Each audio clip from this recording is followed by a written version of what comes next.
بقى هحط ميك اب. انا نازله دلوقتي. ده مثبت محمود سعيد، ودي الصابونه نابلسي شاهين يا بنات، كنت كلمتكم عنها قبل كده والتثبيت بتاعها فظيع ازاي.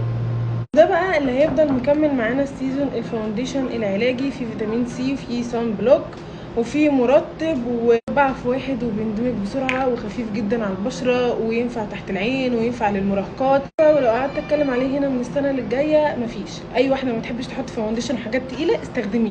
والماسكارا بتاعتنا، استنى اجيب المرايه.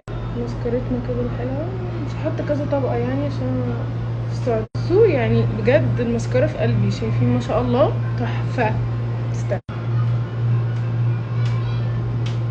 حته كده خفيفه، المفروض تنت بقى بس انا مش لاقيها قدام عيني وبصراحه مستعجله، فهحط حته روش كده صغننه خالص. كل دي صغننه خالص. مفيش سنبله اكتر من كده، ده للجامعه وللدرس تحفه.